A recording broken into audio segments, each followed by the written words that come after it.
everyone, I wanted to talk about the different hardships I went through and what to kind of expect, as I call the meat and potatoes of the OCD recovery journey, what your day-to-day will feel like, why it's so confusing and why it's so easy to misunderstand and misconstrue OCD recovery, why so many people come in feeling hopeless from centers around the world or different organizations who've been told thoughts or they were like, that's not OCD because I didn't have the cleanliness stuff or rituals.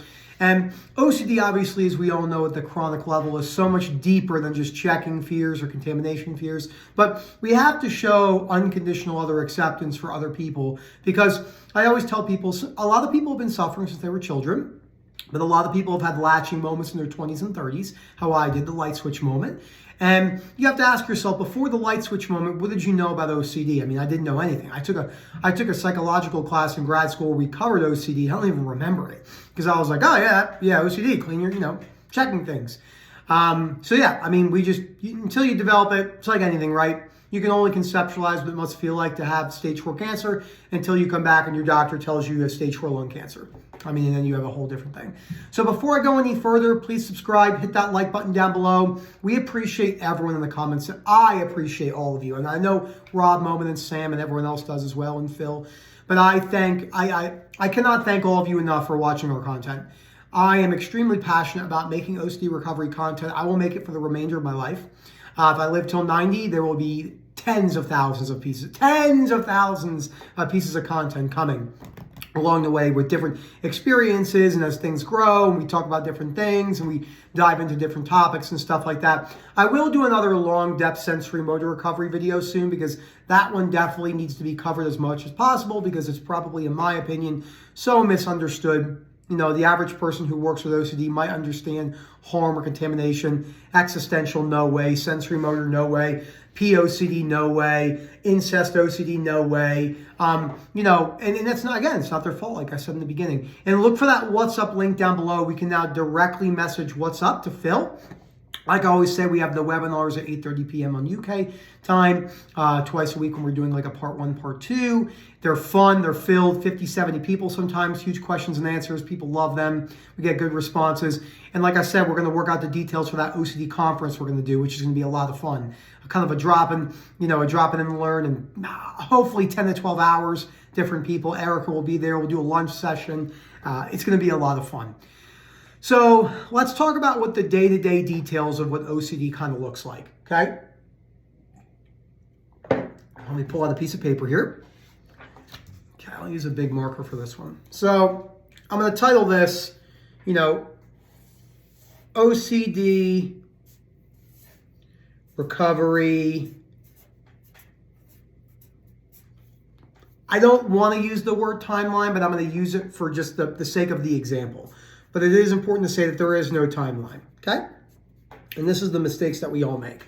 So when you first come in, you're very confused, okay? You don't know what's going on. Maybe you've been to many different therapists or coaches. You've been on different medications for 15, 20 years. Maybe you just left a mental hospital. You have a lot of different symptoms that are coming up and down. So the first call is filled with a lot of one word that OCD sufferers don't like, and that is confusion. Okay, confusion, potentially anger, hearing things that other therapists have been telling them and coaches that were like, yeah, that's actually not correct. No, that's not true. That's not what they told me. And you could just tell by that response that there's something else going on there. Sadness. So they're very sad. That's a big one. I think I spelled sadness wrong. I'm an idiot. Sadness. We're going to check. We're going to check on the call to see how dumb I really am. Yes, I'm an idiot. I put 2 D's there, and we're going to cross that out. So confusion, anger, sadness, maybe a lot of guilt because they're coming in with the moral stuff, etc., etc. Now, as I always say, the beginning of everyone's recovery journey is primarily behavioral. So what do I mean by behavioral? What does that actually mean? That's habits, something as simple as conversating with your family members and not yelling at them. That's the books, So you're reading the books on the reading list. That's sleep. You're getting out of bed at a moderate time. You're not sleeping until 1, 2 in the afternoon, which many of us do. You're trying to decrease your addictions. Many people that come in are smoking a lot, abusing pornography, playing video games, sex addict, heroin addict. We have a lot of people that we work with who struggle with, the very hard drugs and alcohol, and they're being co-treated by someone in an addiction center. And we're just looking at the belief systems behind the OCD, which does usually correlate. So the reason why it's so important to cover that the beginning is primarily behavioral is because you're not going to be able to show up to a French class on your first day. Maybe you sign for a 2-year French class, Monday, Wednesday, Friday. It's prepaid for an entire 2 years, so 24 months. You're not going to show up in the first week and say, why am I not speaking French right now? They're like, well, wait a second. You got to learn to just say like bonjour or, I think it's je m'appelle. I have no idea.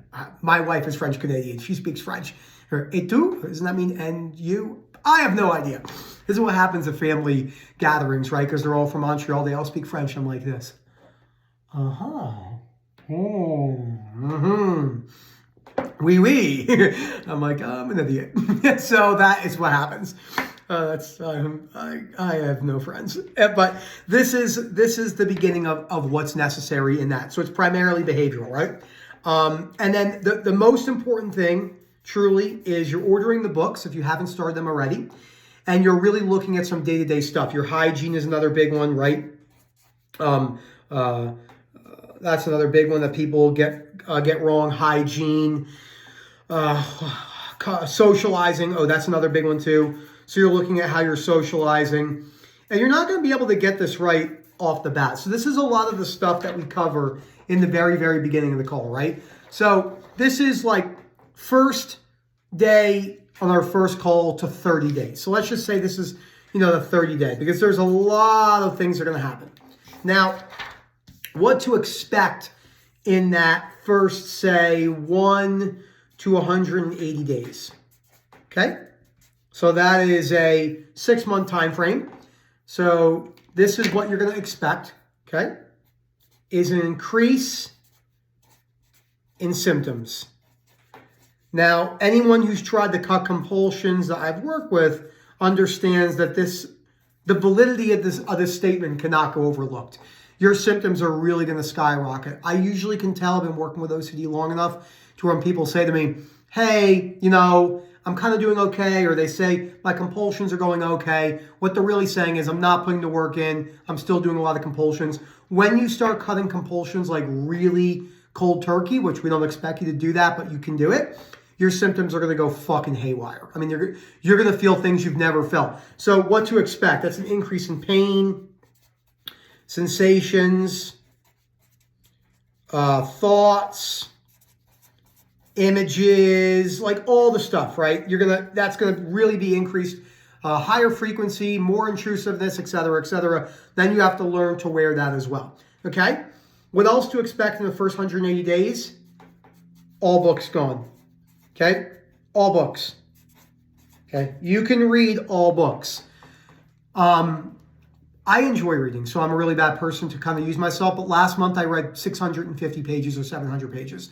That would be almost 4 books on the reading list. So this is 200.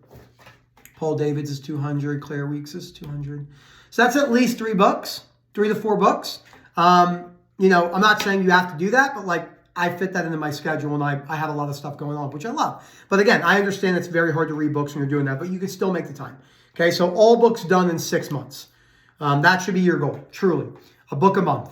I don't think that's a long shot. Myth of Self-Esteem, 6 weeks, but Paul Davids' book, Claire Weeks, you can get done in, 2 weeks if you put your time to it. Another thing, too, all exercises on paper, okay? Okay, so you've done all the exercises, what to expect with that. Very confused, am I doing this properly? You're going to have to take the risk. So remember, take the risk of doing them wrong. Remember, I'm not always going to be there for you. Either as Moment or Rob, and we're here to guide, but you got to be able to do this on your own. Okay? Another thing, too, is you're back to work. Okay? Another thing, you're exercising 3 to 4 days per week, okay? Your other habits are improving, right? You're getting better at wearing discomfort. Okay? So these are all things to kind of expect in that first 180 days. So we'll review it. You're going to have a massive increase in symptoms if you're doing things properly. That's pain, sensations, headaches, new themes, new fears, etc. You have all the books done. All the exercises are done on paper. You're taking the risk of not asking for reassurance if you've done the exercises right. You're back to work, and we do work with a lot of people that are beyond working years, but maybe you want to do a nonprofit. Just because you're retired from your financial income does not mean that's the excuse to sit around and do nothing. I'm sorry, I know you've been waiting for that your whole life, but that's probably not a good way to live your life. Because we know, statistically, this will scare some of you, take firefighters and police people, a lot of them are in the grave in 5 to 10. Because they're not doing anything, they get really overweight, they start smoking a lot more, and their habits go to shit. I'm not saying you have to be Iron Man, but I'm saying that you probably want to keep something. Okay, so that's days 181 to 180. Let's do another one. Okay, let's do 180 days to 1.5 years. Okay, so from 6 months to 1.5 years. Okay, what to expect in this time frame. Okay. SX just means symptoms. Symptoms, waxing, okay? This is where you're really going to probably have a lot of relapses and backdoor spikes. When people come in, they're like, hey, Nick, I'm having a relapse every other day. You're not having a relapse. You're just stuck in OCD. Relapses and backdoor spikes are really happening when you've read the books, you're doing well, you think you've gotten over it, and it comes back, okay? A lot more fear of fear. Maybe you're making more peace with rejection. Maybe you're making more peace with the intrusive thoughts around your sister, or sexual intrusive thoughts around your father, or stabbing your kids, or anything like that. So you're having all that stuff, but you are really, really, really scared of being stuck forever. That has to get brought down, right? The catastrophic view. Subtle, this is something that many people don't want to hear, subtle relapse in compulsions. And the reason why is it does take, you hear a lot of stuff where you stick with something for 30 days, it usually becomes a habit. I don't believe that's true at all. I think Ray Dalio in his book Principles puts it well. It usually takes 18 months to 24 months for something to really become a habit. January 23rd will be 2 years specifically since I haven't watched adult websites. I still can feel the pull sometimes. It's very rare, but I can feel it. If I have a really long day with work or something happens or Eric and I disagreement, it's a pattern. It's a neurological pattern in the belief system that was there for 15 years. So, but it's 99% better, but it could still happen. Another thing too is usually books again, right? This is something that many people don't want to hear. You usually have to read the books again. Maybe more exercises, okay? In balance. Maybe this is only like, 2 to 3 times a week. Another thing to expect is old fears resurfacing. Okay. Now, these are just, again, I have to say, this is not a set path, but this is usually what I see. Remember, this is 1.5 years in. Most people at 1.5 years in, if they put the work in, they're really doing what they're supposed to be doing, are in a much, much better spot. But they could still be having OCD in the background the majority of the day at like a 10%. Not anywhere where it's more like instead of like a really aggressive itch, it's maybe like a every once in a while it gets like this, and maybe once or twice a year, like that. But it's not that constant. You like that example? This is a scientific example, right? Beginning of OCD recovery, 3 years in. Like I said, no friends. So, because my friends have to deal with, so they don't talk to me anymore, and then I'm alone forever. Okay, and what to kind of expect between, again, this is not a set in stone, 1.5 years to infinity and beyond. I really scratched myself. Okay, so usually the individual has a much greater acceptance. Unconditional self-love, other acceptance. They see things for what they are. I'm completely willing to have any relapse. I'm completely willing to have any symptoms. That means any POCD, any harm, any intrusive thoughts around my family, any intrusive thoughts that are sexual around anyone I don't want them to be, murder thoughts, stabbing my dogs, sensory motor, anything like that. I'm a human. Things are going to happen, but there's no chronic cycle because I've broken down a lot of my fears. This is kind of what to expect. This is something that I think we could cover this a lot more because we're always like, what to expect here? Again, this is all just an open gray area just to kind of tell you what I see. Anyone that's telling you that, I see everyone recover by 6 months, they're giving you bad information, etc. I hope you guys enjoyed this video. Look for that link down below with Phil. Direct message him right away. We'll get you in, and then we'll go from there, and I think it's important. And one cool thing I did, everyone that coaches with me knows I'm a big paper writer, but I actually have a new email now, which I'll be using for my notes. So you'll get a lot of, I'll be writing a lot and typing when I'm doing that. So look for that What's Up link. Remember, webinars every 8:30 p.m. UK time. I'll give you more information as the OCD conference. We get more details on that. And comment down below. Like I said, it's very important that you comment. You're probably having a question. I don't know if I want to ask that. Just ask. If it's reassurance, I'll tell you. You know that. And I do it because it's good for you to hear. And, we got to do what's best for all of us in the OCD sufferer. Thanks again, guys. Have a great day.